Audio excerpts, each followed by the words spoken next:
சுய நினைவே இல்லாம இறந்தவர்கள் போல கிடக்கும் இவர்களை ஒரு கன்னி பெண் தீர்த்தம் தெளித்தாதான் உயிர் வரும். இப்படி ஒரு விசித்திரமான விழாவை பார்க்க நம்ம காட்டுமன்னார் கோயில இருந்து மணப்பாறை பக்கம் போயிருந்தோம். அங்க உள்ள வீரப்பூர் கோயிலோட 7வது நாள் திருவிழா தான் படுகளம் சாய்தல். இந்த விழா படுகளம் மேட்ல உள்ள படுகளம் கோயில தான் நடக்கும். இந்த கோயில பொன்னர் சங்கர், கன்னிமார், பெரியகாண்டி அம்மன், மாயவர்னு எல்லாருமே இருக்காங்க.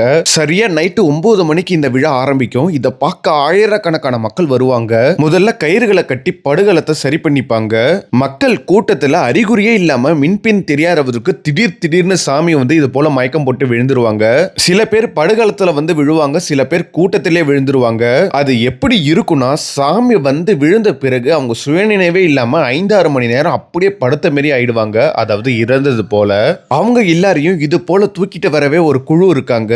இப்படி விழுந்தவங்களை படுகளமானவங்கன்னு சொல்லுவாங்க. அவங்கள இது போல பத்திரமா கொண்டு படுகளத்துல வைத்து ஒரு துண்டு போட்டு மூடிடுவாங்க. அவங்க இந்த விழாவின் படி அவங்க இப்ப இறந்தவங்களா கருதப்படுவாங்க. இந்த படுகளம் விழுறவங்க எப்பயுமே 3, 9, 11ங்கிற பெரிய ஒத்தப்படையில தான் இருப்பாங்களாம். இந்த வாட்டி கிட்டத்தட்ட 127 பேர் படுகளமானாங்க. வான வேட்டோட முத்து பல்லாக்கல பெரியகாண்டி அம்மன் தீர்த்தத்தோட வருவாங்க. இதுவரையும் நீங்க பார்த்தது எல்லாமே ஆன்மீகங்கிற ஒரு சாம்பிள் தான். இதுக்கு அப்புறம் தாங்க மெயின் பிக்சரே இருக்கு. பல பேருக்கு கூட்டத்துல சாமி வரும், கொலவப்படுவாங்க. ஆன்மீகம்னா இதுதான் சொல்ற மாதிரி இருக்கும்.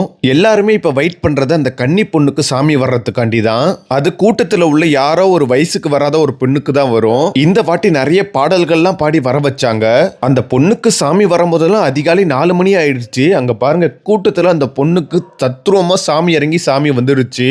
இந்த பொண்ணை தான் தங்கால்னு சொல்லுவாங்க. அதாவது பொன்னர் சங்கரோட தங்கை முறை. இந்த விழாவெல்லாம் நேர்ல பார்த்தவங்களுக்கு தெரியும் எப்படி இருந்ததுன்னு சொல்லிட்டு. இந்த படுகளத்துல விழுந்தவங்களை இப்ப உயிர்ப்பிக்கிற மாதிரி இந்த பொண்ணு தீர்த்தம் எடுத்துட்டு போய் அவங்களை தெளிச்சாதான் உயிர் வருமே. கிட்டத்தட்ட 5 மணி நேரம் நூத்துக்கணக்கான பேர் படுகளத்துல சுயநினைவு இல்லாம அசையாம இருந்தாங்க. இந்த கன்னிப்பெண் தீர்த்தம் போட்ட பிறகுதான் அவங்களுக்கு உயிர் அந்த அசைந்து சாமி ஆடுவாங்க பாருங்க. ஐயோ, பயங்கரமா இருக்குங்க. இது பொன்னர் சங்கர் கதையை மையப்படுத்தி வரலாற்று நிகழ்வாக வருஷம் நடத்திட்டு இருக்காங்க. பெரியகாண்டி அம்மன் தங்காலோட அருள் நிறைய பெண்கள் சாமி வர்றது நீங்க பார்க்கலாம். இதை நேர்ல பார்த்தவங்கிற முறையில நான் சொல்றேன், இங்க யாருமே நடிக்கலங்க.